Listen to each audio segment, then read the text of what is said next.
forgotten depths of Enfield, Illinois, a tale of the macabre unfolds, a tale as enigmatic as the cryptid it tells of. Beware, dear listener, for you're about to plunge headlong into a narrative drenched in mystery, intrigue, and a creature that defies all reason. This is the chronicle of the Enfield Monster, a cryptid like no other. In the spring of 1973, a ghastly presence emerged from the shadows of this unsuspecting town, leaving terror in its wake. For 1 week, the citizens of Enfield were tormented by this eldritch abomination. Imagine this, if you dare, a creature standing at a mere 4.5 feet, but with 3 grotesque legs, its pallid skin resembling death itself, its 2 misshapen arms ending in fearsome claws were a testament to nature's malevolence. But what would haunt you most were its enormous blood-red eyes, shining with an infernal glow, capable of striking fear into even the hardiest of souls. This was no ordinary cryptid. This was the Enfield Monster. It all began on an unassuming evening in April 1973, when Henry McDaniel returned home to find his children trembling in the grip of unbridled fear. They babbled of a nightmarish creature that had sought to invade their sanctuary while they played in the twilight. Concerned for his offspring, McDaniel investigated their claims, stumbling upon bizarre canine-like tracks with 6 grotesque toes. But the true horror awaited him. A ghastly scratching sound echoed at his door, and as he pushed it ajar, he confronted the creature itself. As terror seized his heart, he did what any reasonable being would, slammed the door and clutched his firearm. The air was rent by gunfire, and the abomination hissed, its ghastly utterance a fusion of wildcat and dog. With one last malevolent glare, it melted into the inky darkness. Shortly after McDaniel's nightmarish ordeal, another unfortunate soul, Rick Rainbow, a radio news director, ventured near an abandoned house to unravel the mystery. He too met with horror, for the creature leaped across his path in 3 bounds, a ghastly blur of nightmarish proportions. The Enfield Monster wasn't just a nightmarish apparition. It was a malevolent wraith, agile and relentless. The final account, etched into the annals of the town's history, occurred on May 6, 1973, when a group of 5 young men came face to face with the enigmatic beast. They painted a portrait of terror, a 4 to 5 foot fiend, draped in matted gray hair and possessing 3 twisted legs. Enfield, a once quiet hamlet, was thrust into the cruel glare of national attention, attracting curious onlookers and believers in the enigma of the Enfield Monster. Despite countless hunts, the creature vanished without a trace, leaving the world to ponder its origin and purpose. Some dismissed it as a misidentified wild animal, while others thought it a ruse concocted by mischievous townsfolk. Yet, there existed a faction that believed the Enfield Monster was a true cryptid, an undiscovered species, or perhaps a visitor from the cosmos. And so, the Enfield Monster cast a shadow over the realm of cryptozoology, its name forever etched in books, articles, and television shows, ensuring its legend's perpetuity. Though less famous than its cryptid kin, the Enfield Monster's image continued to captivate the curious. Its otherworldly countenance, baffling origin, and the enigma of its vanishing stoked the fires of curiosity, in the hearts of cryptozoologists and enthusiasts alike. The Enfield monster will forever be an enigma, an eerie creature that forever marks the town of Enfield, Illinois. As long as unexplained phenomena continue to haunt our world, the legend of the Enfield monster will persist, a reminder that, indeed, reality can be far more terrifying than the most disturbing fiction. So, dear listener, should you ever venture down those rural roads of Illinois, beware. For lurking in the shadows, the elusive Enfield monster may yet beckon you to become the next chapter in its horrifying, enduring tale.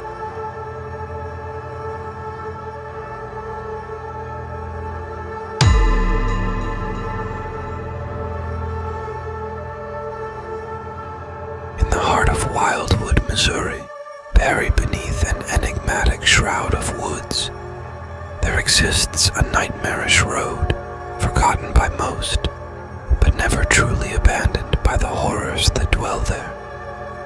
These forsaken paths, obscured and overgrown, conceal secrets that defy the daylight and reveal unspeakable terrors under the veil of night. It's known as Zombie Road, a name whispered with trepidation, a place infamous for its legends. Some say it's cursed, others insist it's haunted, while more assert that it's a malevolent enigma lurking in the shadows, eager to ensnare the unwary. Wildwood, Missouri, seems like an ordinary town, but beneath its facade lies a sinister past. The old U.S. Route 66, a relic of bygone eras, traversed these parts. In the years between 1926 and 1932, it cut right through Wildwood, a town that boasts a mere 35,000 souls, half an hour's drive west of St. Louis. Within its quaint borders, tales of phantoms, monsters, and vanishing souls have taken root. The very name, Wildwood, might conjure images of pioneers locked in brutal struggle with untamed landscapes, stagecoaches rattling down dusty trails, or ruthless train robbers eluding lawmen. But it's a cruel irony that the town of Wildwood itself didn't come into existence until 1995. The area, however, is an ancient one, with indigenous people treading its soil for millennia. The inexplicable nature of Wildwood's emergence only deepens the enigma of Zombie Road. Hidden among hills and oak trees, Zombie Road stretches a chilling 3.6 miles near the Merrimack River. Built over a century ago in the 1860s, it's whispered that this winding road traverses an age-old Indian burial ground. Which tribe or tribes occupied this sacred land, no one knows. The legends only speak of vague Indians.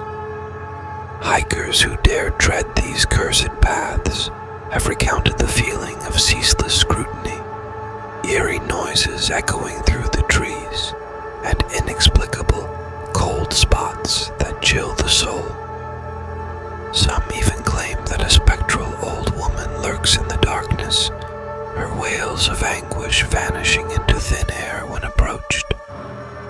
As the legends tell it, those who venture to Zombie Road at night are met with a fate more sinister than death. Spectral Native Americans, undead Confederate soldiers, child spirits, and tormented souls of those who met tragic ends in nearby railroads and quarries haunt this forsaken trail. And the horrors don't stop at the undead. Rumors persist of shadowy figures, inhuman entities, and a colossal, malevolent zombie serial killer. But you must be curious about the colossal serial killer zombie, right? They say back in the 1950s, Zombie Road was a popular spot for teenage lovers to rendezvous. During that same era, a deranged escapee from a nearby mental institution vanished into the woods, leaving his blood-stained attire by the roadside.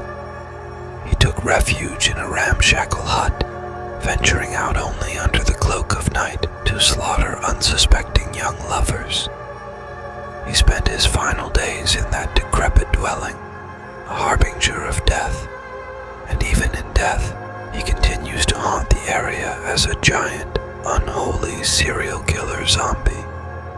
This isn't a fabrication, it's the lore of Zombie Road.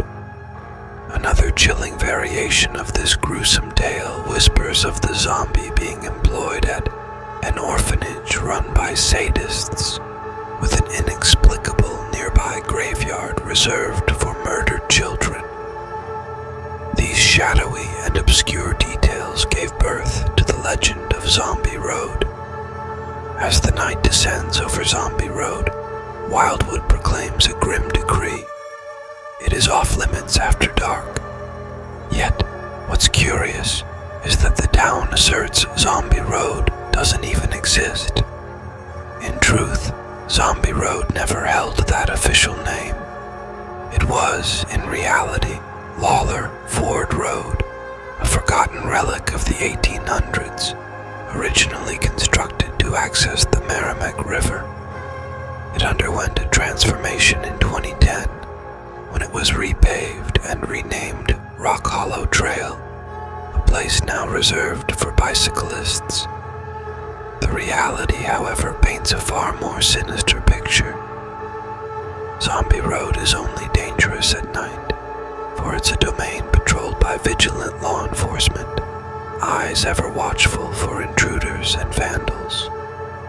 They wield ticket books, and trespassers may find themselves slapped with fines, sometimes soaring as high as $1,000 for a single transgression. So, you see, the darkness that cloaks Zombie Road is not the specter of the supernatural, but the relentless pursuit of justice, a stark reminder that the horrors that inhabit the human realm are often more terrifying than those we dare to imagine.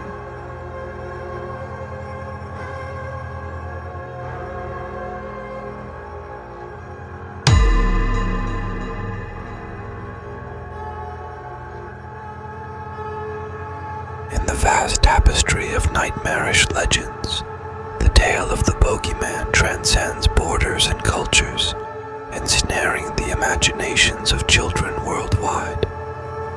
It's a chilling revelation to learn that almost every corner of our planet harbors a similar spectral terror. In the Spanish and Portuguese-speaking realms, the sinister myth of El Coco, also known as El Cucuy, reigns supreme, and its dark whispers hold a common, unsettling refrain. El Coco devours children. El Coco, the very nomenclature veers into a realm of darkness. These words, with their origins intertwined in the languages of northern Portugal and Galicia, etch a terrifying presence into the mind. They may translate to head or skull, but their symbolic weight surpasses such mundane connotations. Imagine a haunting coconut adorned with ghoulish eyes, lurking in the depths of deserted islands. In the domain of malevolent folklore, nightmarish creatures often claim specific regions as their stalking grounds. Regrettably for humanity, El Coco transcends boundaries of geography, slinking through the tapestry of language and culture. Its domain extends wherever Spanish, Portuguese, or Galician is spoken. A treacherous El Coco danger zone travel guide is not far from the truth. Consider this, though. Proximity to the speakers of these languages places you at the brink of danger. Wherever you tread, the echoing whisper of El Coco might lurk. In the deepest hours of night, when the world is cloaked in shadows, El Coco emerges. Its eyes burn like crimson embers, hidden beneath your bed or within your closet. Its maw harbors rows of razor-sharp teeth, akin to the barracuda lurking beneath the waves. A hairy behemoth skulks atop rooftops, its claws as long as knives, prepared to cut the thread of life. Some envision it as a grotesque humanoid alligator, while others tell of an empty pumpkin for a head. The grotesque shapes morph, but the dread remains. Perched within the caves of hills and mountains, El Coco rests, its grotesque ear reminiscent of a giant bat, tuned to the melodies of children's mischief. When night beckons, it descends, hungry for transgressors. It snatches the misbehaving children, casting them into a dark bag, spiriting them away to its lair. In the darkness, El Coco savagely devours them, leaving no trace of their existence. Parents brandish the age-old warning, "Behave, or El Coco will come and take you away." The stories vary, and the meaning behind the caution might twist and turn based on the parents' intent. The eternal question emerges: is El Coco real? While the rational mind may dismiss it as a fiction fabricated by parents to mold their children's behavior, generations of children have trembled at the mere utterance of its name. In the minds of the young, El Coco is as real as the night itself. Curiously, folklore boasts malevolent beings that are visible only to children. Speak to those who encountered El Coco as youngsters, and you'll uncover tales of close encounters with the monster, festering in their memories, shadows of dread that still haunt their sleep. The earliest mention of El Coco hails from 1518 in Auto da Barca de Purgatorio, an allegorical play by poet and playwright Gil Vicente. The name's use in this context refers to the devil, an entity shrouded in malevolence. While access to Gil Vicente's work in English is scarce, the roots of El Coco trace back over 5 centuries. The presence of this sinister figure in his writings serves as an enduring testament to its antiquity. The folklore surrounding El Coco and bogeymen in general may be attributed to parents utilizing fear to mold their children's behavior. Yet, this explanation raises a haunting question. How did such a tradition span the globe, terrorizing children through generations? Could there be an underlying current of truth, with ancient malevolence lurking in the shadows, waiting to consume the innocent? History provides chilling evidence of monstrous malevolence manifesting in human form, such as Albert Fish, the infamous American child serial killer cannibal known as the Boogeyman. So ponder, dear listener, when you hear the haunting echoes of El Coco's name, does it bear the weight of mere legend, or could it be a whisper from the depths of time? A warning of horrors all too real?